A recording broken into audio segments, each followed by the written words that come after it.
돈가스를 튀길 때 보글보글 기포가 발생하는 건 왜 그럴까요? 아내가 돈가스를 먹으면서 증발, 팽창, 단백질 응고와 같은 현상이 일어난다고 하면 미쳤냐는 소리 들을까봐 속으로만 생각했는데 이제 당당히 말해볼까요? 이거 수분이 증발하는 거라고! 오늘은 집에서도 쉽고 완벽하게 할 수 있는 돈가스를 만들어 보면서 튀김을 하며 일어나는 현상들의 원리에 대해 알아보고자 합니다. 고기 준비.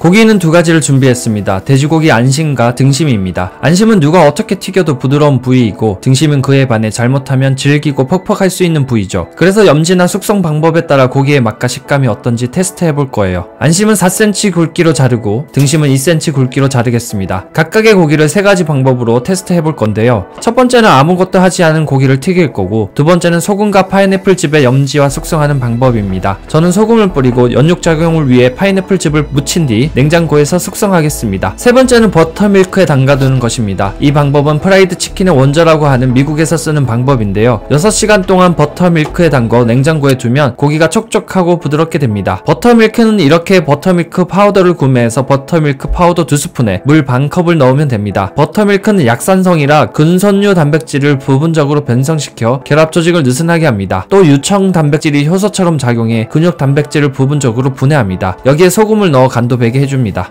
튀김옷. 돈가스의 튀김옷은 밀개빵 순으로 진행됩니다. 여기에는 과학적 이유가 숨어 있는데요. 밀가루를 가장 먼저 묻히는 이유는 일부 남아있는 수분을 흡수하고 재료 표면을 울퉁불퉁한 얇은 층을 만들어 두 번째 층인 계란이 잘 묻는 역할을 합니다. 두 번째 층인 계란은 접착제 역할을 담당합니다. 빵가루가 잘 붙어 있도록 만드는 역할이죠. 노란색 50 본드 아시나요? 이 본드 역할을 계란이 하는 거예요. 세 번째 층인 빵가루는 바삭바삭한 식감을 만들어내죠. 고기 표면에 빵가루가 묻으면서 표면적을 엄청나게 늘려줍니다. 튀김옷은 두 가지 측면에서 매우 중요합니다. 첫째는 조금 전 설명했듯 재료의 표면적을 늘려 바삭한 식감을 만들어냅니다. 두 번째는 재료의 수분을 유지하게 합니다. 고기에 아무것도 바르지 않고 튀김을 한다면 어떻게 될까요? 고기가 가지고 있던 수분은 바깥쪽으로 빠르게 사라지겠죠. 탕수육을 생각해보면 쉽게 이해가 되실 텐데요. 탕수육 반죽이 잘 묻지 않은 부분은 갈색으로 변하고 식감은 질기죠. 여기까지 준비되었다면 이제 기름에 담글 차례입니다.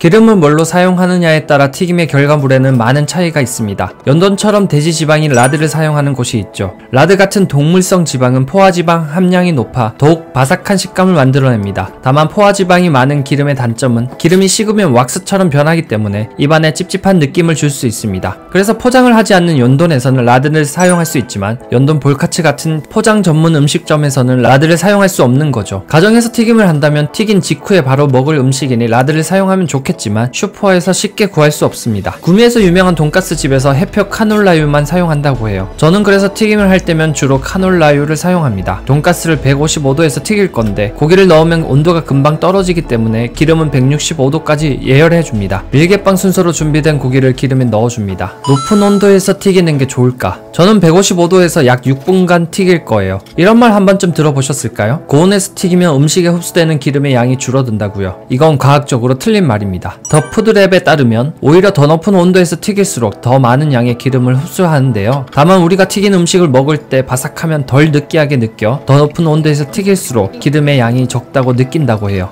기름의 온도는 고기 속이 충분히 익고 튀김옷의 수분이 충분히 빠질 정도의 최적의 타이밍을 찾는 과정입니다. 사용하는 기름마다 다르고 어떤 음식을 튀기느냐에 따라 다른 것이죠. 결과 비교.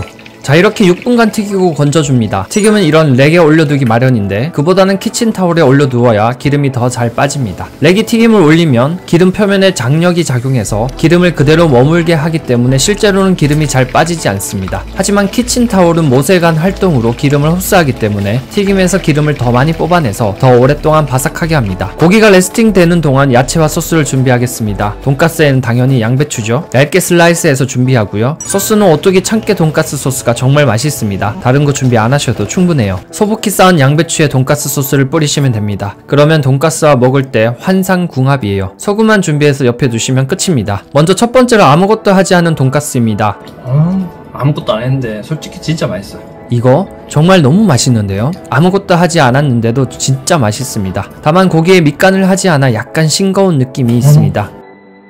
이게 딱 느끼하면 바로 없어지고 두 번째는 소금과 파인애플즙을 뿌린 돈가스입니다. 확실히 파인애플 때문인지 고기가 조금 더 부드러운 느낌이에요. 다만 고기의 수분을 완벽히 제거 못한 탓인지 튀김옷과 고기가 조금 분리되었습니다. 마지막으로 버터밀크에 담궈 숙성한 돈가스입니다. 이게 가장 부드러웠는데요. 그렇다고 막 엄청 큰 차이냐? 그렇지는 않았습니다. 안심은 원래 부드러우니 큰 차이를 못 느꼈고 등심은 조금 더 부드러웠는데요. 그렇다고 이렇게 할 가치가 있느냐? 아니요. 그냥 소금 간만 해서 튀겨 먹으면 충분할 것 같습니다. 오늘의 결론. 우리가 튀김을 할 때 한 번도 이런 의문을 가진 적이 없을 거예요. 튀김 반죽은 왜 밀개빵 순으로 해야 하는지, 튀김할 때 기름이 왜 보글보글 끓는지, 튀김은 몇 도로 해야 하는지 그냥 당연하게 생각했거든요. 마치 수도꼭지에 물을 틀면 물이 나오는 것처럼 말이에요. 아무튼 돈가스는 어떻게 하든 진짜 맛있고요. 일식 돈가스 느낌을 살리려면 습식 빵가루와 오뚜기 참깨 돈가스 소스만 있으시면 기가 막힌 돈가스를 드실 수 있을 거예요. 저는 다음에도 과학적인 고기 지식으로 찾아오겠습니다. 오늘도 영상 시청해주셔서 감사합니다. 오늘의 결론.